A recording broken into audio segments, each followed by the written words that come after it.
Stats aren't the end all be all. They do give key insights into information and breakdown analysis, but they can be flawed. What's up? It's your boy Cintron. Come back to do another analysis and news video today. And we're leading up into this Eagles Chiefs Super Bowl 57.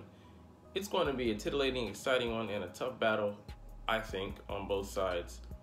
But I'd like to analyze why I think the Eagles will win.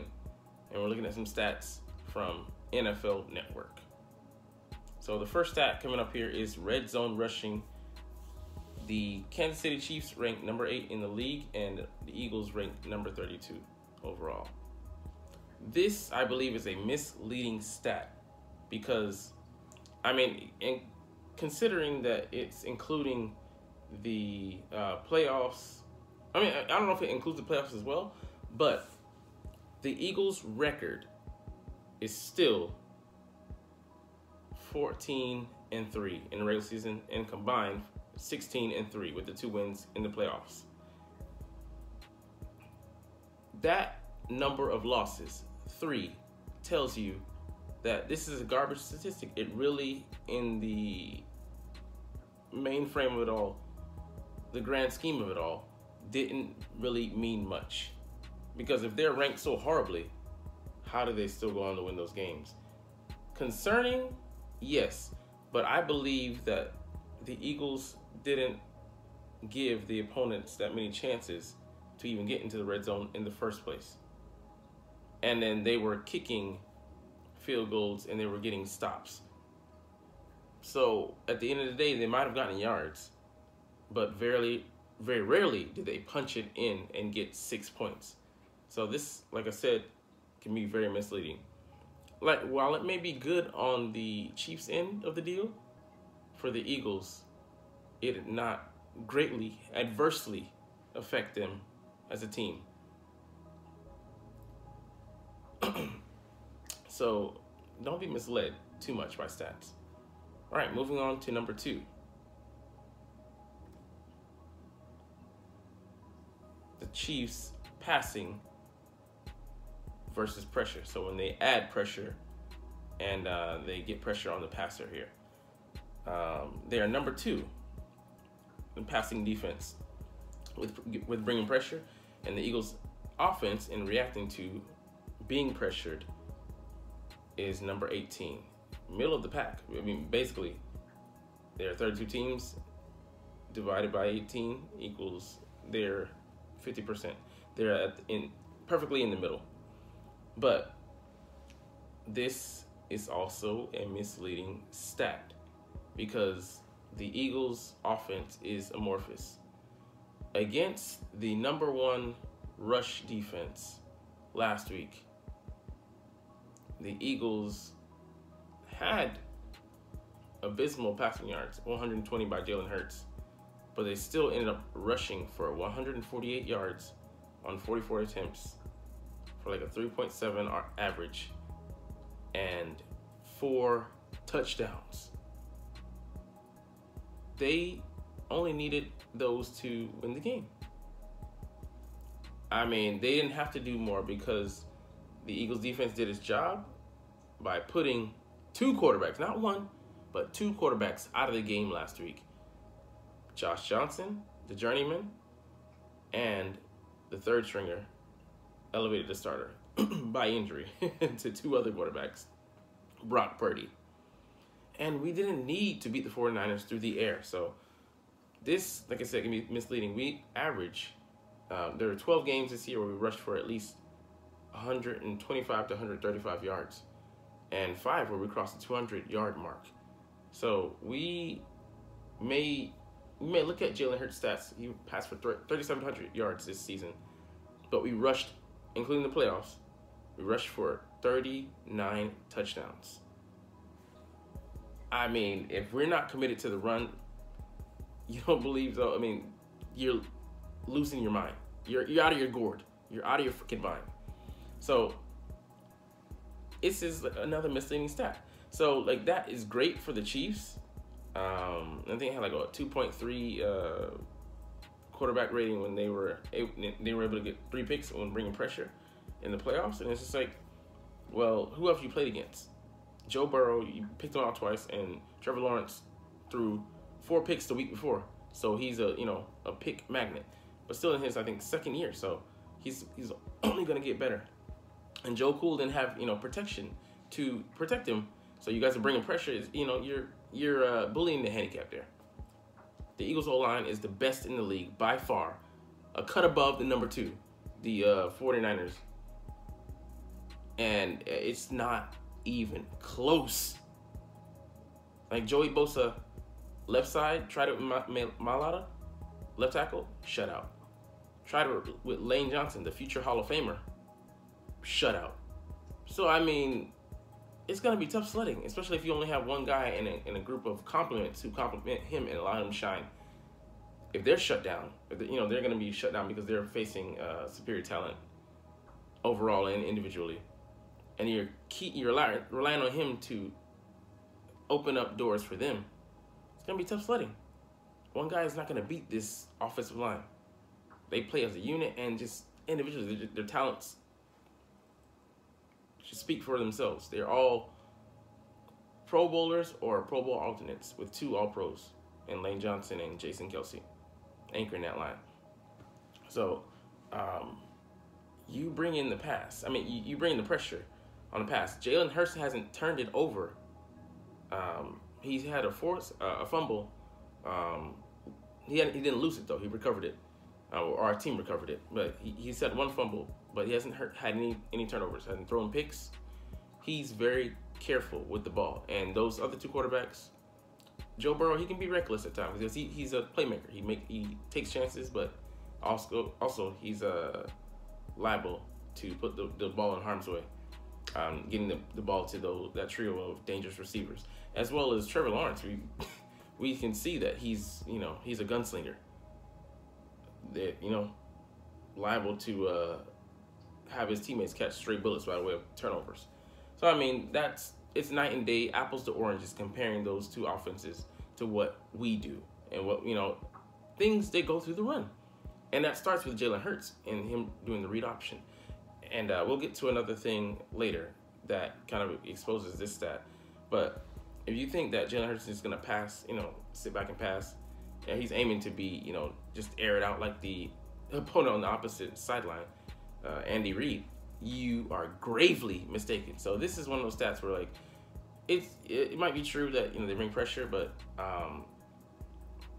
they are not going to knock Hurts off his game and make him turnover prone. If the 49ers defense couldn't do it, the number 8th ranked rush defense and the middle of the pack in other stats, especially traditional passing stats, like I think they're the 20th overall pass defense. So bring pressure, and that's one thing. But Jalen, I mean, yeah, that like I said, that reading at number 18 is misleading. Yes, it's we can be affected, but he can escape that pressure as well. And like I said, we'll get to that later. Just another pick for you. Should have shown that earlier, but yeah. Next, the short passing game. So the Chiefs offense, number 1, they've had to adapt to I wouldn't say a dink and dunk, but just shorter yardage things with their primary offense opener, their can opener, being traded to the Miami Dolphins, and Tyreek Hill. He did so much for them, changed the game with the way he dictated coverages and the way they had to honor him and play him with that 4-2 league-leading speed demon. Speed. I mean, he's a game changer. And they had to morph. It's morphin' time! Into something else to carry that offense moving forward. And they've done a good job this year, bringing in Juju Smith-Schuster, Marquez Valdez-Scantling, let's say it like that, or I just can't say it. Sky Moore by way of the draft, Kadarius Toney by way of trade, But this being the first season, those guys have to gel as well. So, and then deal with injuries. But the Eagles, number 20 in short passing defense. This is also, like I've been saying, it's misleading. Because we have the number 1 pass defense.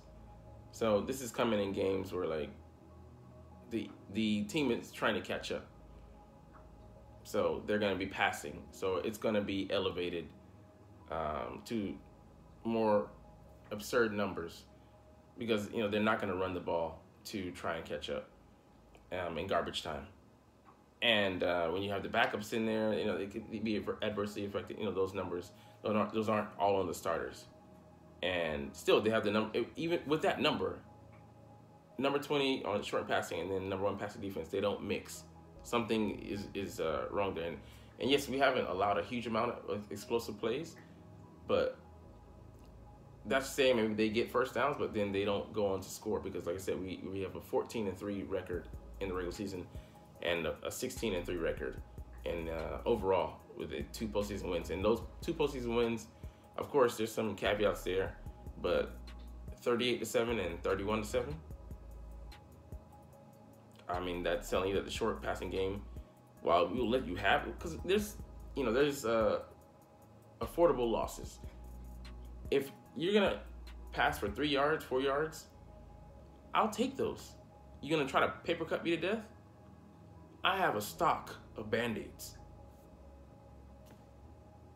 So like I said, this number can, I mean, yeah, you don't want to just let them have everything, but also that was Jonathan Gannon's philosophy. Play with everything in front of you. And that was strictly in the regular season. So that's affecting these numbers as well. There was a lot of vanilla takes, vanilla defense we were playing out there, and conservative play because we were trying to save our true strategy, our Final Four, no! for the playoffs. So that also plays with the numbers there. So like there's so many things that you have to look at outside of just pure statistics and that slide the scale of the numbers and the rankings and ratings to faulty, jumpy, iffy numbers. So you got to be careful with that. Again, showing you here late short passing game. All right, next picture. All right, so now we're swinging to the Eagles numbers, and you can say that I might be biased in the way I give levity or I validate the rankings, but hey, like you said, if you find something faulty or a hole in my thesis, go ahead and give me a dissertation on why in the comments below. But you're not even watching now. So anyways, intermediate passing game, the Kansas City defense ranked number 28, and the offense of the Eagles ranked number 6. And they can get the ball downfield. And Jalen Hurts, this is where he took the biggest jump over last year in the intermediate passing game, being able to hit Devonta Smith, Dallas Goedert, and A.J. Brown in the middle area of that, that target area. He greatly improved. And I mean, those guys are good route runners. You run them on crossers, digs, deep ends, posts, and a number of other option routes. So I mean, he's been great at targeting those guys in that area. And the Chiefs are starting some rookies. They're starting out maybe 3 at least I know, but maybe 4 rookies in that secondary, and that's just a recipe for disaster. Them not having the experience, and they have to communicate back there. These veteran receivers could potentially tear them to pieces. And yeah, you can scheme it up, but there's only so many things a scheme can do when you're putting pressure on them and putting them in unfamiliar positions and truly testing their discipline and making them pass the eye test of motions and things and running routes in behind guys and double moves and testing their fortitude. And when you can hold up against the pressure, that's also key. And the play goes for longer than it's expected. Scramble drills and stuff like that.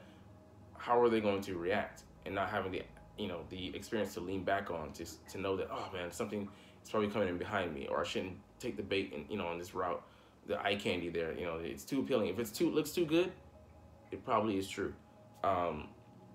So they've been, I think, battling intermediate because those guys are young. They're gonna just jump and attack, and man, that could be a recipe for disaster. So we'll see if that holds up for KC in the intermediate game. But those guys likely can be had because they're young and aggressive, and yeah, I mean, the technique and all that stuff, it just hasn't crystallized. They haven't fully matured. Just in their first season as starters and as experienced in the National Football League, and there's a vast jump between the college ranks and the pros. And they might just have to get baptized, like Trent Williams did Kayvon Wallace. But go around and find out. Might just be the anthem. All right, let's go to the next. All right, doing this again. That intermediate route there. Rushes inside the tackles. The Kansas City defense ranks number 22, and the Eagles, not surprisingly, them having a brick house of offensive linemen from Lane Johnson on the right side, Jordan Mailata on the left side, then Jason Kelsey at center being sandwiched by Landon Dickerson and Isaac Seumalo. I mean, it's just, you're built to run inside or outside, but especially inside that powerful trio, that triad there. I mean, and you run in between those two tackles, and then pulling them on a draws, and it's just, I mean, when you do that with the tackles, then you do that with the center, Kelsey. It's hard to believe you ran a 4.89. It's like, you were just too athletic. I mean, the Kelsey brothers, period, but you know, I'm speaking for our center, and you're just falling behind those guys. I mean, just when you have 39 TDs and they scored 22 in the regular season off of inside runs. I mean, you're just monstrous, man, just ridiculous. But yeah, this is just easy to follow, and them being, you know, the 22 ranked defense spells trouble because Chris Jones, he's the interior All-Pro, but guess who we ran right at on the inside, and we didn't run directly, even though we all the time we did, but we did, you know, some draws and traps and pulls right at the other All-Pro, Dexter Lawrence, who people were yapping about, saying, oh, he's going to be impactful, he's All-Pro. Pushed him right out of the way. Kelsey did. And Kelsey even, you know, threw his mate, number 71, right on the ground, just like he was nothing, shrugged him off like he was rain on an umbrella with a silicone coating. Just slips right off. I mean, also like a comment, but anyways, PG, keep it PG friendly. Yeah, it's just, you know, like, we're gonna dominate on the inside there with those pushes, and then, you know, like, we take your strength. Oh, that's your strength? We're gonna run right at you and make Chris Jones tired. Because also, we test your depth. It's not about your first stringers. You have to pull those guys out eventually on the line, because it's just a rotation based position with the frequency and the, you know, the veracity which they rush. So when you bring those guys out, you better have quality depth, because we do on defensive line, 8 deep, and even more than that, which is just scary.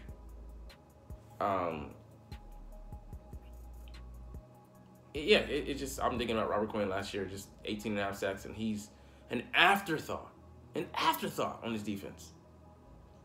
So it's gonna be tough sledding for you guys all day. Be prepared, Chris Jones, and because he has to earn the right to rush the passer, and we're gonna run a lot, like I just said in the previous slides. All right, so let's keep going.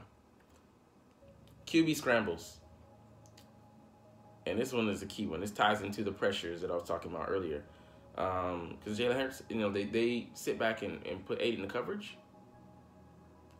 Go ahead and do that. Go around and find out, because Jalen Hurts is gonna take what defense gives him. That's what I love about this offense. Like I said, it's amorphous. Whatever you do well, we're gonna do the opposite of that, and then also we're gonna come at your strengths, because we're not afraid of challenging you. Like I said, 4 rushing touchdowns on the #1 defense, rush defense, last week.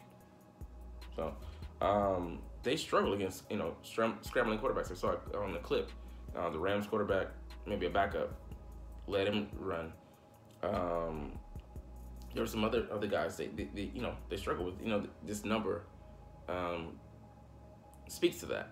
And the Eagles are number 6 on QB scrambles. The 99 designed run calls for Hurts, and he scored 12 out of 13 TDs on those. So yeah, it just, he is a whole nother beast, because it's not also this, but his own read. I mean, that's a whole other thing. But just when you think, you know, you're gonna get off the field and he demoralizes you by getting a first down, like that hurts. No pun intended. But yeah, he's just a magician back there. He knows like the right time when to go, and recently, you know, past couple weeks, past couple games, he's been sliding, but he's probably gonna put it all, not probably, he's gonna put it all out there on the line in this game, because this is win, not just win or go home. Win or go home in shame for not getting jewelry in a ring. Like, so, if it comes down to the, you know, to the wire, the game being on the line, he's gonna put his body on the line to try and win this one. And the Chiefs are not gonna handle it well. Those linebackers, I mean, Kansas City's linebackers were frozen. I'm not Kansas City, I'm sorry. The 49ers linebackers were frozen last week. And Fred Warner, Dre Greenlaw, Aziz, and they are more than solid group, exceptional. And all world, you know, middle linebacker with Federico Warner. What do you think this middle of the pack linebacking core is gonna struggle through? I mean, they might have contained, you know, early in the game, but we're gonna test your discipline later in the game, man. All right, so let's get some other things surrounding the Eagles and one other team in the league. So Jeff Stoutland receives a multi-year extension. This is huge. And not just because the people that he teaches are huge, but Stoutland University is just, you know, may not be an official school, but man, its graduates are many, and they are certified. They get the best jobs in the league, and they come with a stamp of fucking approval. That means a lot. I mean, he's developed so many linemen, you know, across the league, but specifically here with the Eagles, you know, he's coached those guys. I mean, just like they're solid. Our backups, you know, are even you know, pretty well disciplined, well coached, and they go on to, you know, get jobs other places like the Colts. I think they had like 2 or 3 of our linemen. Yeah, it's crazy. Especially like the work he's done, his piece de resistance, his Magna Carta. He's in all kind of big shit, I don't know. But anyway, I do kind of a little bit of it. Is our left tackle, Jordan Mailata. Jordan didn't know a fucking thing about football. He didn't even know what a pigskin was until a couple of years ago. What a Super Bowl was until a couple of years ago. Never played the game, you know, rugby player. Comes in, you know, needs a couple years to develop. Didn't look so good. And then last year, he just all of a sudden exploded on the scene. Like, that is all can be accredited to Jeff Stoutland. He rode him like a horse. Told him when he wasn't good enough, held him accountable, and look at him. Top 10 to 15 tackle in the league, and only rising. This playoffs, he's been lights out, and hasn't even been the fucking best tackle on his team. That honor goes to Lane Johnson, who's playing hurt. Like, so, I mean, it's crazy. This impacts us immensely, and is a very good, positive sign for this organization. And, you know, shout out to Howie Roseman, you know, for recognizing talent and us keeping him, because this is a classic move by Howie in the front office, both with players and personnel. So shout out to them for getting this done.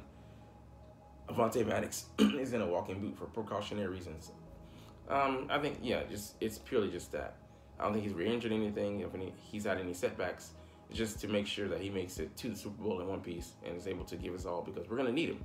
Like I said, the Chiefs go 4 deep, 5 when McCole Hardman was playing, and we're gonna need him for nickel packages especially, but maybe even some dime with CJ Gardner-Johnson and coming down in the slot area as well. So gives us so much versatility, and just it's like having like 3 number 1 corners on the field with our 2 starters on the outside and Avante in the slot. So I mean, just lights out. One of our best players. I want to give us one of the best secondaries in the league, and a crucial piece. So man, just keeping him, putting him in bubble wrap. I don't care. Doesn't look cool. He doesn't care because he's there to win a chip, and that's it. Next, Eagles Super Bowl tickets supersede the Chiefs sales by 14. Yeah. Anyways, 24% at 7%. I mean, that's huge. Like, damn. So I mean, this is gonna be like, I mean, they're gonna be loud as hell. We travel well. I didn't know the Kansas City Chiefs didn't travel that well, but we'll see. You know, this is early in the running, so there's still time to close that gap. But it's open to other fans as well. They want to go see, these 2 teams play. It's gonna be a great game, but man, I hope that they make it like a mini link, the home away from link, the missing link. But yeah, I wanna see what the numbers, how the stadium's gonna be diversified in coloring as well, like with the fans. So we'll see. But here's a big one. Jerry Jones makes a false equivalency, saying that we're like the Rams on the Eagles, selling off the farm bits and pieces, our arm and leg and liver, on the black market to win a Super Bowl. That's what the Rams did. They bought pretty much a Super Bowl and exchanging the present for the future. And it comes at a costly price because they don't have any high picks. I think maybe this year they don't even have like a first rounder.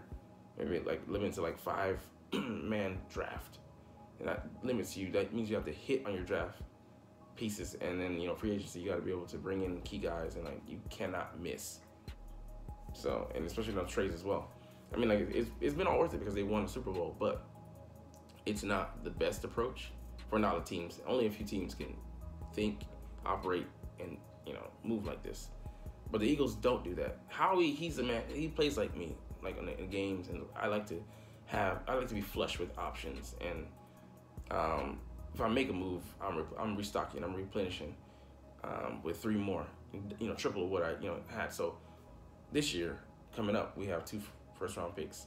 Next year, 2 2s, and I think a 3rd. So I mean, like, we're always flush. And he's been able to manipulate the numbers and move the cap space around, and get guys, move bonuses around, and things like that. Just a master class in running an organization at the GM spot. So, yeah, I mean, he's awesome, hands down. He won the Executive of the Year, just well deserved. So I mean, like, the terrible GM in retrospect that Jerry Jones is. And he can't even say, he's playing it safe. He doesn't want to take too much of a risk. He's willing to spend money, but the salary cap, once it was implemented, no more Super Bowls because they couldn't just go out and buy everybody, spend more money than everybody. You have to, play under constraints, and that's been difficult for him. And him being in the way as well, he wants to have so much control. He can't get out of his own way. But yeah, I'll take it because that means Cowboys are inept and are always going to be, this close, yet so far. I'll take it. Love it. And we'll close out with Derek Carr. He doesn't plan to extend the trade deadline for the Raiders and give them extra time, leeway, wiggle room to make negotiations, as far as trading him. Why would he do them favors after they did him dirty this season and just trying to get him out of that regime? Like, it's just, it's sabotage, and that's not why Davante Adams came there. He came there because of Carr, and also, of course, because of the money. But they paid him a boatload of cash. They backed up the Brinks truck. But, like, man, you cannot. I mean, he's one of the best quarterbacks you've ever had, and you're doing him like this. Just undeserved. And like, it's funny, in the Pro Bowl, the passing precision drill, he lit it up, and you could tell he was fired up and inspired. He said, "Oh, you're gonna trade me?" He said, they asked him, "Have you ever been this hot in Vegas?" Have you ever been this hot? He said, "Nah, I've never been this hot in Vegas, but hey, this will probably be the last time." I'm like, damn. Shots fired. But man, I mean, hey, he's upped his value. And teams know what he is. They can see what he is in him by the tape, and he won't be disrespected on the open market like this, like the Raiders did. So hope he finds a good home. And on that note, I'm already home. So, but anyways, fly Eagles fly. Let's motherfucking go. Like, comment, share, and subscribe if you like. Thanks for watching. Check me out at Cintron, Cintron Anime, Cintron Life, or Cintron Laughs, or other social media.